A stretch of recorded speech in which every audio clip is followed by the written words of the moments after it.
guys, I'm Layla. Welcome to raidlore Stories. Today's lore story is going to be for Khoronar. You guys know I recently read the story for Minea, and you guys know that in Raid, Minea and Khoronar are basically a tandem duo. They got kind of like this Beauty and the Beast thing going on. So we already read Minea's. Let's read Khoronar's and see his story from his point of view. So here we go.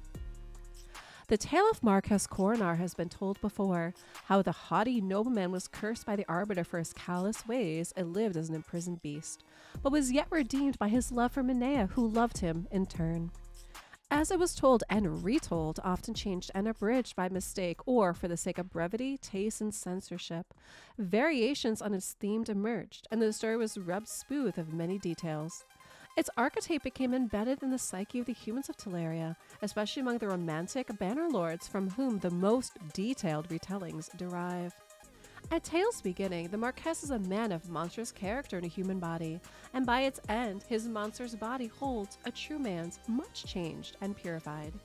His redemption comes at the cost of much suffering, but that suffering does not break his will. It does not send him into a spiral of despair and self-pity.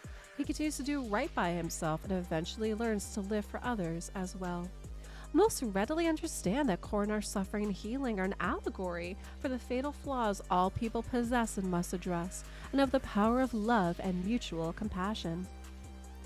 But there's another layer of meaning, less obvious in most tellings of the tale, but more clear in the earliest fragmentary versions based on first-hand accounts. We do the story as a subtle but very real fear of skinwalkers and the spread of their bestial curse.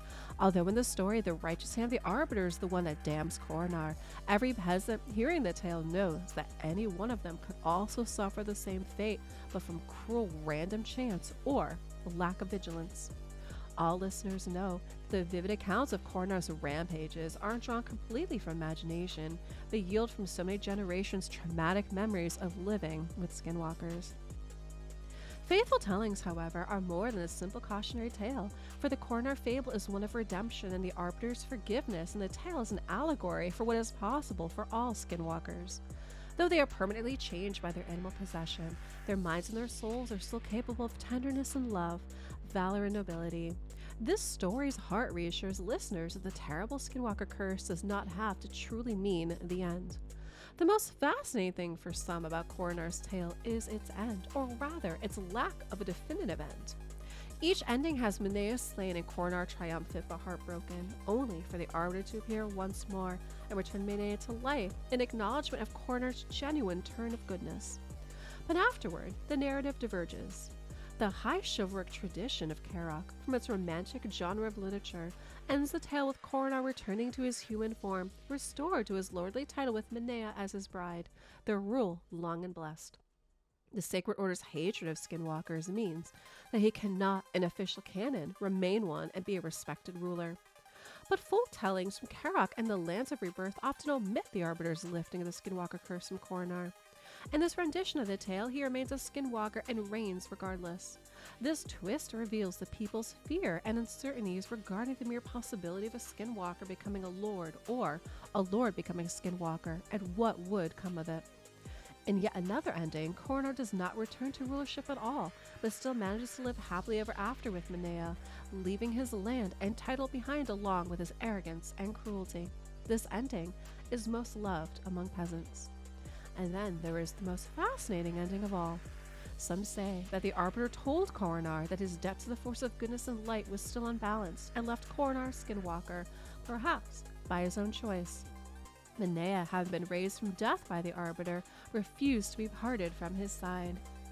And so both of them offer their eternal service to the light and have their souls bound to shards. When the world reaches a crisis it cannot bear and the end times descend, Minea and Khoronar will return to the battlefield to save Teleria, or else fight to the last in the name of the goddess.